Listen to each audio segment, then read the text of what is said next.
y a-t-il une opportunité d'investissement présentement avec la compagnie Air France? C'est la question à laquelle on va essayer de répondre en se basant sur une analyse quantitative des états financiers ici aujourd'hui.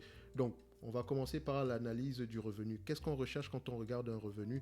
On cherche la stabilité ou la croissance. Est-ce qu'ici nous avons une stabilité ou une croissance des revenus?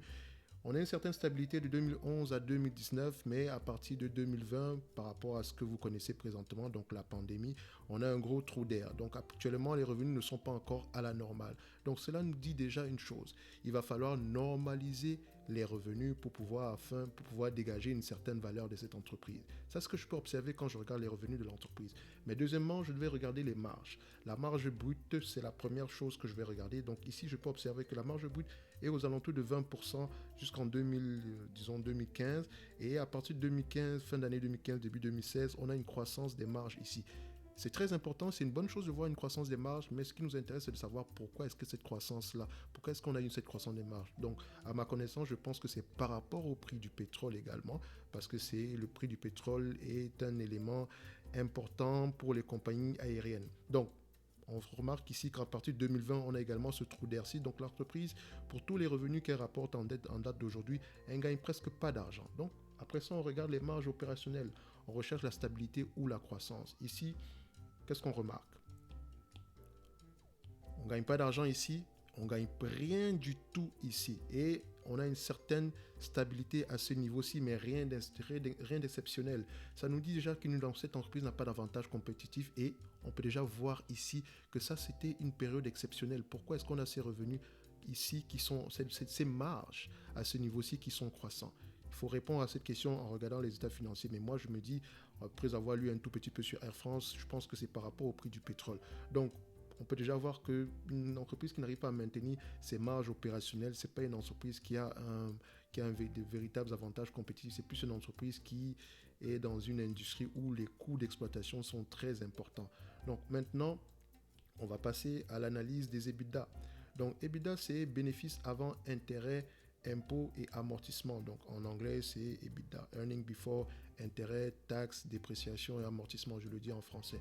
Donc on recherche la même chose, la stabilité ou la croissance des marges. On avait une stabilité des marges ici de l'ordre de 6% et ici on arrive à des marges à peu près à 10%, jusqu'à 16% même.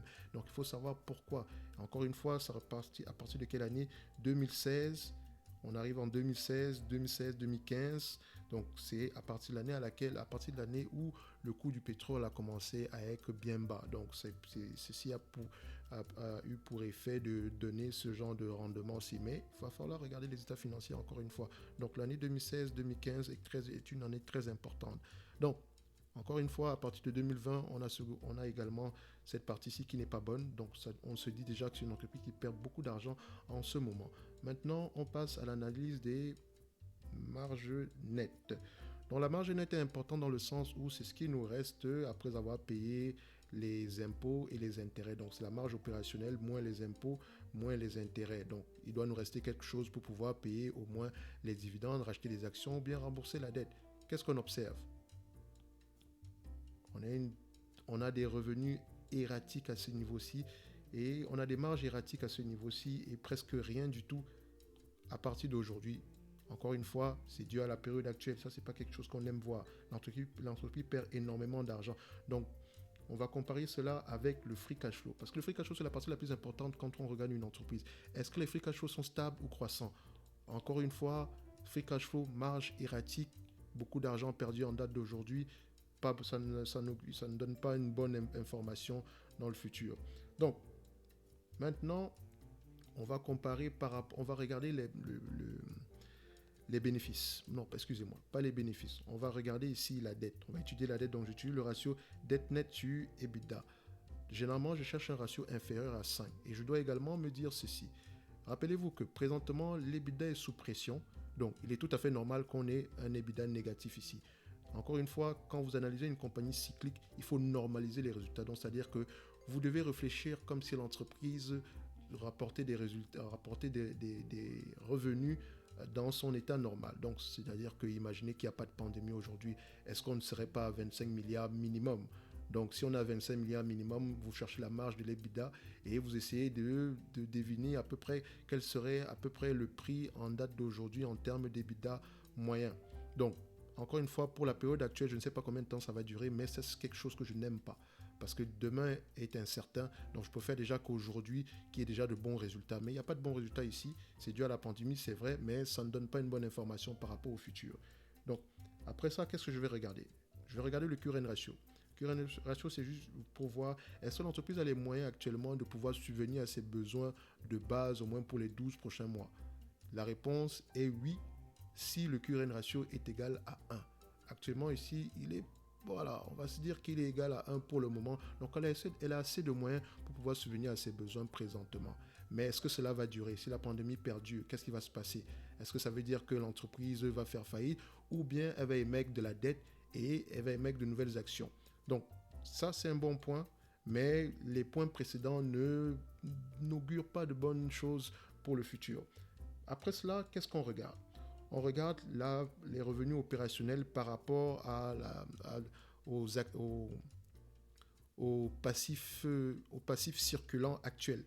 Donc, ce ratio-là est encore une fois négatif. Ça veut dire que l'entreprise ne rapporte pas d'argent pour pouvoir subvenir à ses besoins actuels. Mais elle a assez d'argent en capital au niveau du bilan pour pouvoir le faire, mais elle ne rapporte pas d'argent en termes de bénéfices nets. Donc, c'est dû à la situation actuelle encore une fois. Donc, maintenant, ce ratio-là était également, ici, si vous regardez bien, ce ratio-là était inférieur à 1, donc 0,03. Donc, on ne demande pas, c'est pas important que le ratio soit inférieur soit à un certain niveau en fait. Ici, on veut juste voir du positif et si tout est correct, quelque chose qui ressemblerait quand même à tout casser est supérieur à 0,1. Mais ce n'est pas un ratio que j'utilise généralement, donc je l'ai utilisé ici juste pour remarquer, juste pour prendre la comparaison par rapport à l'actif circulant, au current ratio actuel, donc le passif circulant. Donc, après tout cela, on peut voir ici que pression au niveau des revenus, pression au niveau des marges, pression au niveau des bénéfices, pression au niveau de la dette. Est-ce que cette entreprise, au prix actuel, représente un bon investissement? Moi, déjà, en regardant ça, je sais que je n'investirai pas dans Air France. Il n'y a rien d'exceptionnel dans cette compagnie. Voilà, c'est pas quelque chose qui m'intéresse juste après avoir vu tout ce que nous avons vu précédemment. Mais si on devait attribuer une valeur à Air France, comment est-ce qu'on allait calculer la valeur? Comme je vous l'ai dit, il faut normaliser le résultat. Et normaliser, ça veut juste dire qu'on prend Air France comme si elle rapportait de l'argent. Donc ici, je me base sur le price to sell. Le price to sell ici, moyen est de 0,14. Donc je me dis ceci. Si tout va bien, l'entreprise va rapporter au moins 25 milliards. Si on fait 25 milliards ici multiplié par 0,14, donc 0,14, ça donne quelque chose ici aux alentours de 3 milliards 800. Donc si on divise ce 3 milliards 800 par le nombre d'actions qui est de 642 millions, encore une fois j'ai arrondi le nombre d'actions, ça me donne quelque chose comme 5,8 euros l'action.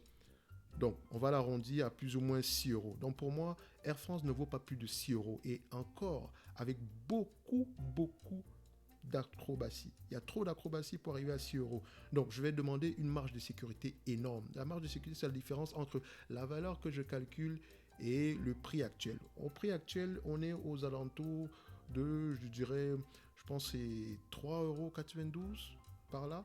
Donc, est-ce que j'achèterais cette entreprise à ce prix-là? Non, je veux au moins que l'entreprise, qu'on me donne un prix aux alentours des 3 euros. Donc je dirais que pas Air Liquide, excusez-moi. Air France ne m'intéresse pas à ce prix, mais si Air France venait à se balader aux alentours de 3,50 €, je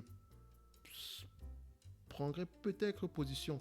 Mais je parle là comme si j'étais à la place de quelqu'un d'autre, quelqu'un qui serait intéressé par Air France, mais ça ne m'intéresse pas du tout. Je n'achèterai pas cette entreprise parce qu'il n'y a rien d'exceptionnel. Il n'y a pas de marge, et les revenus sont en dents de scie, et le pétrole a recommencé à augmenter. En plus, on parle d'inflation. Est-ce que l'entreprise va pouvoir subvenir à ses besoins futurs? Est-ce qu'on va pas émettre de nouvelles dettes? Il y a trop de questions. Donc pour moi, au prix actuel, si vous avez acheté du Air France à 5 euros et qu'à présentement, vous perdez à peu près 25% de ce que vous avez investi, moi je vous dirais une chose, vendez. Ce n'est pas une entreprise qui mérite d'être dans un portefeuille de qualité. il y a trop d'acrobatie dans, dans cette entreprise pour pouvoir au moins arriver aux 6 euros. Mais pour ceux qui sont téméraires, je ne m'attends pas à plus de 6 euros. D'accord? Donc, Air France, pour moi, a une valeur de 6 euros avec beaucoup d'hypothèses. Donc, au prix actuel, est-ce qu'Air France m'intéresse pour mon portefeuille? Non. Et si j'avais été à la place de quelqu'un qui serait obligé d'acheter du Air France, je n'irais pas à plus de 1% de mon portefeuille parce qu'il y a trop d'inconnus futurs. Donc, ceci est mon avis sur Air France. Dites-moi ce que vous pensez par rapport à Air France et si vous avez des entreprises sur lesquelles vous aimeriez qu'on fasse des analyses comme celle-ci, dites-le moi en commentaire. Sinon, d'ici là, portez-vous bien. Rendez-vous à la prochaine vidéo.